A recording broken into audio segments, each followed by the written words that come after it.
Hello again, it's Aubrey, and I'm going to show you how to make a double exposure image in Photoshop.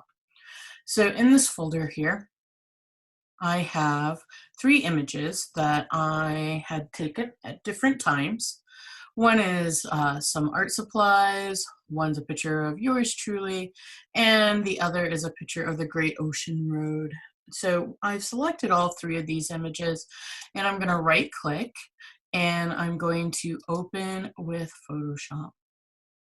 All right, so the three images have opened up. I'm going to start with the image of yours truly. Okay, so with a double exposure project, I have to think about what is the problem I want to solve here. And honestly, I just want to create an image using my image and some of the images I have taken. There's no set right or wrong answer. I just want to play and create a fun double exposure image. So that is my goal. First thing I'm going to do is label this layer as Aubrey, so I know as I bring in the other layers, it will make life a little bit easier. I'm also going to check the size of my image. Right now, it's at a pretty healthy size. I took this image on an iMac, and there's nothing too exciting about it. I want to go ahead and check my resolution. It's right now at 72, but all three of these are locked. So when I go and change that to 300, you can see how it readjusts the numbers for the height and weight. I like to work in 300, especially for an image that I might print out, and something that's around that 7, 8, 9, 10 inches means it will be a pretty good healthy image for if I was to print it out. So I'm going to hit OK. All right, I'm going to go to the Great Ocean Road. All right, so I've clicked on the Great Ocean Road image. And what I want to do now is hit Command A, Command C, and then I'm going to switch back over to the image of myself and hit Command V as in Victoria. And you can see that this image has been placed on top of it, but it doesn't fill my whole composition. I'm going to first make sure I label it properly. Great Ocean Road. And then I am going to hit Command T. Notice when I hit Command T, it selects the whole image, even what's not in the composition. So then I can scale this up and down the way that I want. And I want to keep that aspect ratio so I'm not stretching out my image. I really don't like the look of stretch type or a stretch photo, any of those things. It just doesn't feel like a clean design when you start stretching things that are not meant to be stretched. All right, so I'm going to readjust this image. I really like the curve of the wave, figure out what I want to show, and that looks good. All right, so that fills up that composition, and now I need to figure out how do these layers interact with each other. So when I'm on normal, it's just sitting on top of the image, and now I'm going to play with darken and multiply and see how these two layers interact with each other. Pretty sure I'm going to like how screen works. Check that out. Looks pretty nice already as a double exposure. But I'm going to go ahead and just kind of slowly scroll down to see if there's anything I particularly like or dislike. So I have the layer with the Great Ocean Road on it, and I have the layer of myself. The color that is with this image is really pretty, and I want to play more with that kind of rainbow feel. I think they'll play really nicely with the oil pastels here. So that means I probably want to make this image black and white so that I have just those two colors to interact with. So for right now, I'm going to just go Image and Desaturate. I'm going to turn back on the Great Ocean Road, and let's see how these colors interact with my image if I put it on screen. Look at that. It already is looking pretty neat. It's very subtle, but still a lot of fun. I like how that's going so far. All right, so let's grab this third image, and I'm going to do the same thing, Command A, Command C, and I am going to put Command V right there, and it seems to fill this frame up pretty nicely. I'm going to go ahead and hit Command T, and I can see that the image is a little bit bigger, but I don't need to really worry about that yet. It's good to know. Let's go ahead and label this first before we get too excited with all the different things. So I think I'll just label it colors. All right, so I have these colors and same idea. Let's see what happens when I start playing with all the different ways the opacity can be. Interesting. So for me, I tend to like a couple of different things when it comes to a double exposure. I'm very biased on overlay and also screen. I think those two look nice. You can also deal with soft light for an image like this, but the whole idea is for you to get to pick which one you want to do. So I kind of like how that's going, but what I'm noticing is that things are getting a little bit confusing where my image of myself is. And you can't really see what else is going on. I have this big white space and I might want to do something different. I'm losing the Great Ocean Road in there. Let's see what happens when I turn that off. I think when I turn off the Great Ocean Road, the colors look really neat, and I like the directional force on there. I find that my little necklace with the camera on it is a bit distracting. When I turn the Ocean Road on, it's just an overlay, but I'm losing all that prettiness of the water. So maybe that wasn't the right one for that effect. So what I'm going to try to do is figure out what do I like and what I don't like. So I'm going to just play around with this for a while and see how these all interact with each other. With this particular lesson, there's no set end goal. I'm just truly experimenting, trying to see what I like, what I don't like, and recording it in real time. So I really like how the subtlety of the water is hitting right there. But I'm also a little worried how there's nothing going on in that white background. And I think that that's a little more important to me. So I'm going to play with the order of these images and make this layer normal. And I'm going to make this layer the one that I'm changing around, which right now it doesn't seem like there's much going on that's different than what I had before, but it's just something to ponder. And I will show you why I changed the order in just a bit. So I'm liking that, and I'm feeling a little distracted by the necklace. So I need to start thinking about how I want to play with that. I'm going to go back up to this one and figure out how I want to play with this. I honestly really like the screen, but we have to fix up some stuff to make sure it's the way that I want. So over here, I'm going to play with the opacity of the colors and see what happens when I bring it down. All of a sudden, my image feels a little darker. It's not quite the thing I want. So I think I'm going to go and play with my hue and saturations.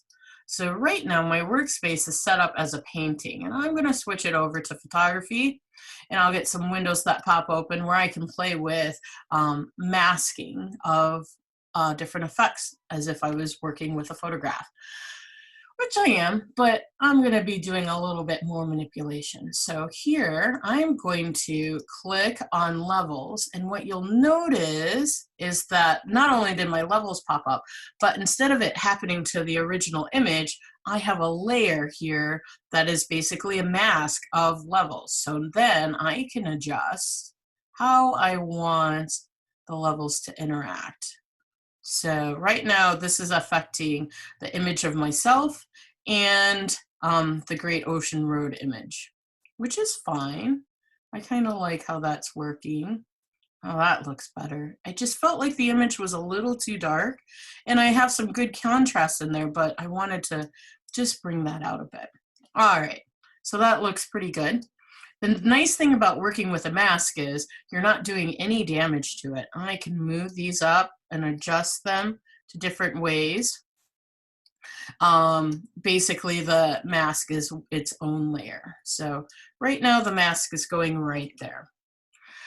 I like how that's working. And now I want to figure out where I want this color to be.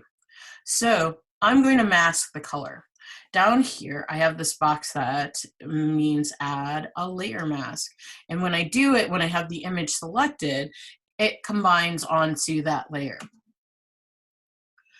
So when I'm dealing with a mask, what a mask does, it basically figures out how to affect the image without doing damage to it. I will tend to work with black and whites to create a mask. Right now, the white area is the mask, and I want things to show through or disappear using that mask. So right now, I'm going to select the black paintbrush, and when I do that, you can see that you can see more of me on here. Hello, me. That's not necessarily what I want, but I want to show you how that mask interacts with that layer. So perhaps that's not what I want. I'm going to just switch those back, and I'm painting with white, and you can see how that comes back in. Yeah, that's better.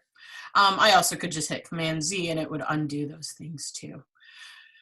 If I work with a gray, let's find out what happens if I work with a gray. So I'm going to just select a color here in the gray. And what happens with a gray, it kind of erases me a little bit more. It's just acting as if it's a gray opacity, which makes sense. When I'm dealing with a mask, I want to deal with a white or black. Here's what we're going to do. We're going to create a mask again, and I'm going to draw in this mask and see what I like and don't like. What I want to do is erase some of the pastels. That would be where the picture of the Great Ocean Road would be. But I think I want it to fade into it a little bit. I don't want it to be a perfect erase. All right, so what I'm going to do is create a mask on the color layer. And then as I'm playing with this mask, I have my color swatches that I'm working with, black and gray. So the black will make it completely erase out.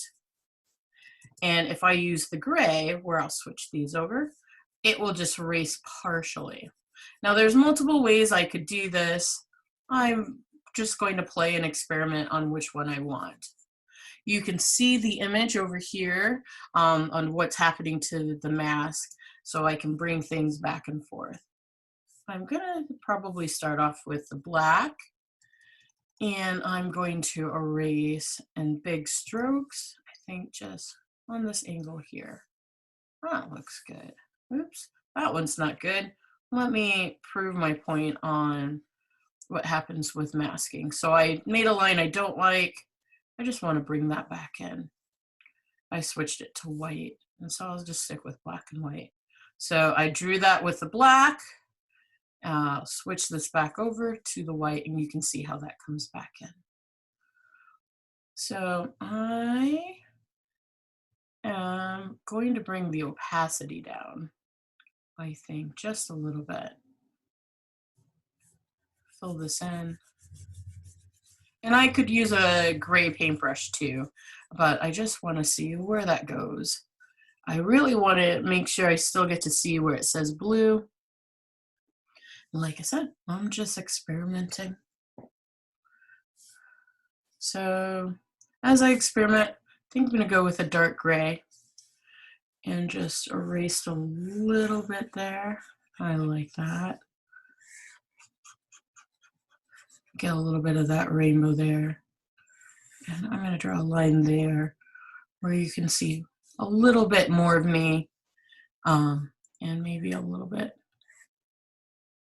that way. And so I'm just doing simple lines with a gray. You can see that. Yeah, I like how that's working so far.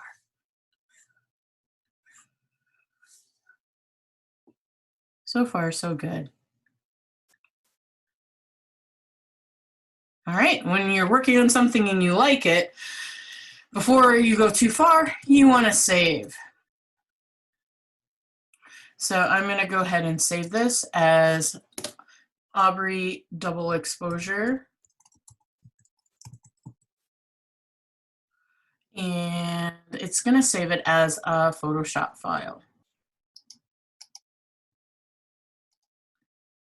It's saving as a Photoshop file because I'm working in layers. So I like that. What I'm discovering is that I think I like the colors to be kind of where my hair is, and maybe I want a little bit of the less of the lines going through me. That's what I think. So I'm going to go through and switch my mask over to black and erase more of that.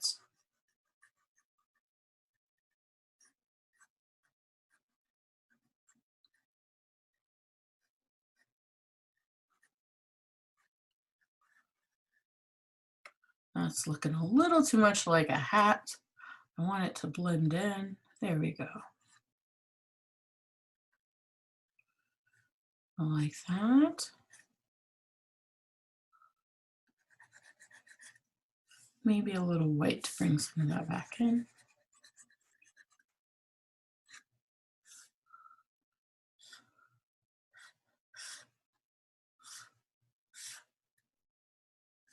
Now I can also do a Gaussian blur on my mask as well. So I'm going to go ahead and just blur that out so I don't have as much of a harsh line of where I was drawing and not drawing.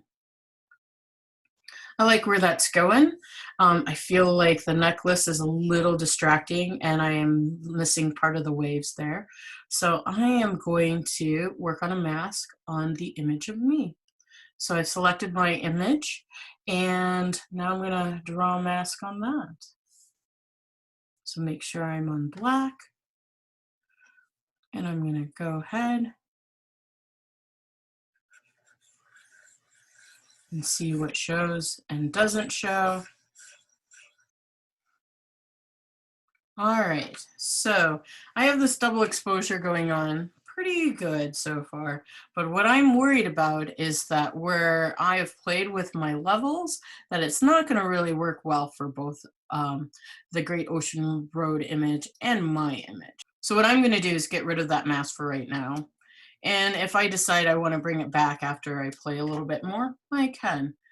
But I'm going to create a new mask anyways, so I can see what happens when I erase the image of me in the spots that I don't really want. So I'm going to go back to my paintbrush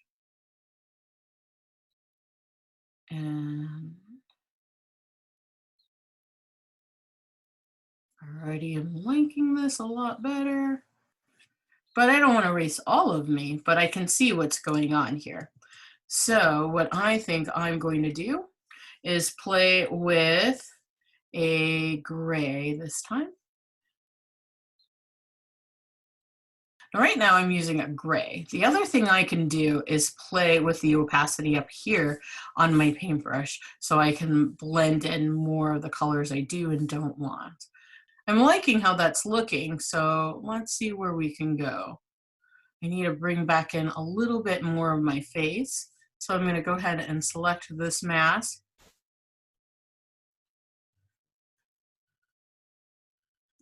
And I think I'm going to go ahead and make this a black one.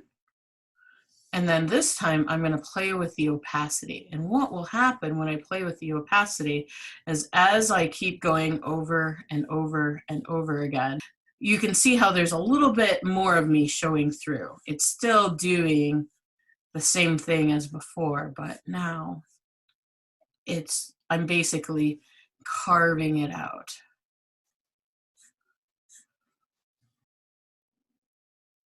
I kind of like how that looks. All right, if I like it, you know what I do? Command S to save. All right, the next part we're gonna do is play a little bit with the levels on this black and white image. Normally when I play with a black and white image, I like to use levels. However, this composition itself is not a black and white image. It has some color in there. So this time I'm gonna play with curves. Curves, I have my darkest darks and my lightest lights. And what I'm gonna do is pull this up. Now, even though I am working on the layer of my image, I can see a little bit better how it's interacting with all the other layers together. So curves is just more of an organic way for the computer to try to figure out your color balance, and I kind of like how that looks there. So I'm going to turn that off, and so you can see each of those layers, and how they're interacting with each other. I kind of like this composite image. I'm going to call it good. So first I'm going to save my image, and then I am going to do a layer and flatten image. And then I'm going to do a file, save as, and I'm going to make sure that this version is a JPEG one. So this is an image I could use to print or share with friends or whatever I want to do.